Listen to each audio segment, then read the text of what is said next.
गोजोननि नोगोर क'क्राझाराव खुंथायाव थानाय मावथिफोरनि लावथि आरो आथिंनि सासन।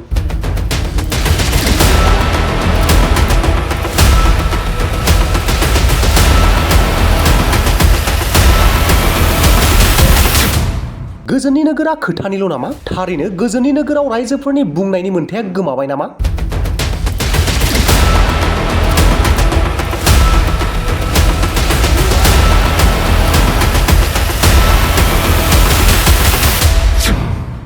जाय गावनि गोसोनि खोथाखौ बुङो बेखौनो खुगा मुथेनो नागिरो नामा खुंथायाव थानाय इउपिपिएल सोरखारा?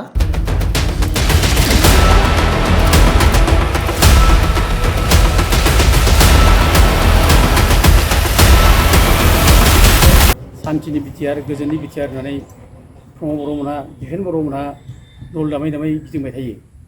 दा बेयावनो प्रश्न जायो, दा दिनै सान्थिनि बिटिआरब्ला गोजोननि बिटिआरब्ला दिनै मानो साधारन इलेक्सनखौ लानानै मानो अन्थाइ खुलायनाय बुलायनाय मानो जाखो?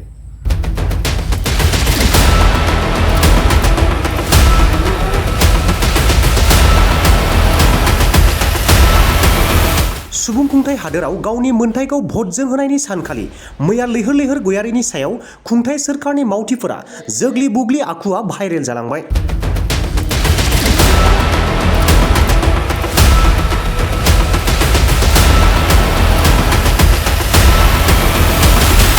फोरमान महरै लाइमोन बिपिएफनि दैदेनगिरि लैहोर लैहोर गयारीखौ गाग्लोबनायनि सायाव दावराव देख्रेब नार्जारिनि खेंफोरथि।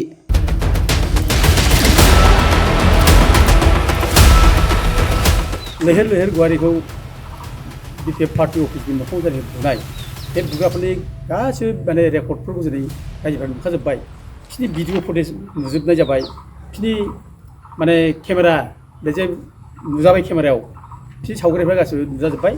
दा बिसोरनि सावगारिखौ लानानै आरो भिडिअ फुटेज लानानै ओमफ्राय सिसिटिभि केमेरानि जायनाखि रेकर्ड, बे रेकर्डखौ लानानै दिनै जाय बुजाग्रा लैहोर लैहोर गयारी अर्गानिक सेक्रेटारि इउथ बिपिएफ माने उइंनि दायनिगिरिफोरनि सायाव क'क्राझार थानानि इनचार्जनो लैहोर लैहोर गयारीया एफआइआर होबाय होननानै फोरमायो।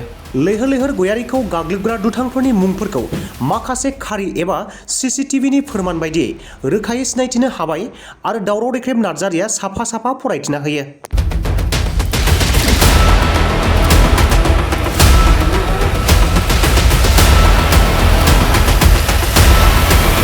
लैहोर लैहोर गयारीया क'क्राझार थानानि इनचार्जनो माने एफआइआर होदों। दा बे एफआइआर नामाव दङ नै Shri Ashok Gayari, general secretary Debargaon block UPPL. जाय अशक गयारीया माने बुंदोंमोन जे माने प्रह्लाद ब्रह्मनि न'आव जायनाखि अन्थाइ खुनाय बियो नाटकसो, गावखौ एडभार्टाइज खालामनानै लानो थाखाय माने मोनसे इमेज बिल्डआप खालामनो थाखाय गावनो खुलिनानै लाहोदों होननानै बुंदोंमोन बियो।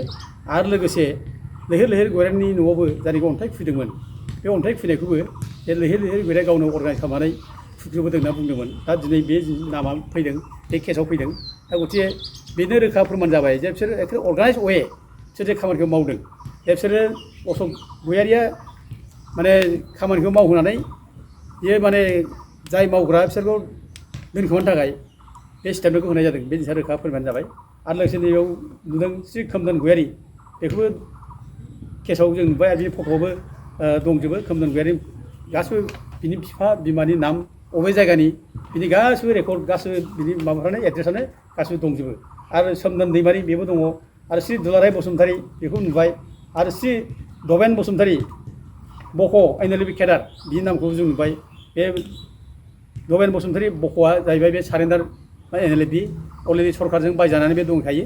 दा बेनि थाखायनो बियो सरकारनि खामानि मावनो थाखाय बे खोब नांथाबनानै दं। जार फले दिनै बे माने गावनि आसल जायनाखि स्पिरिट, जाथि सिबिनाय स्पिरिट, बेखौ बावनानै दिनै गावनि बिदा फंबायखौ दिनै हाथियार बादि बे बाहायजानाय सरकारजों दिनै बुख्रुबनो फैबाय बे। दा बिनि नामा दङ। दा हयथ' बेफोरबायदि मानसिया भबिष्यताव खुनु गोजों मोनसे माबाखौ नुहुरा, बिसोरनि भबिष्यता खोमसि, ओरैनो बिसोर केस जानानै दंखायो। दा बिसोर जुदि आरो बिदि केसाव नांथाबबावोब्ला हयथ' सानसे समाव बेफोरनि माने केसनि थाखाय बेजों बिराद खैफोदाव फैगोन, बे रोखा नुहुरो। आरो दिनै बेफोरबायदि मानसिखौनो बोरै बर' फरायसाफोरा दिनै इउपिपिएलआ दिनै बोरै बाहायखो, बिसोरनि दारैसो बोरै पार्टि सालायनो नागिरखो, बे जिनिसा गिदिर प्रश्न जायो। आरो लोगोसे दंबायो माखासे मानसिफोर, दा बिसोर गोबां माने माबाजों लानानै भिडिअ फुटेजखौ लानानै केस होनाय जादों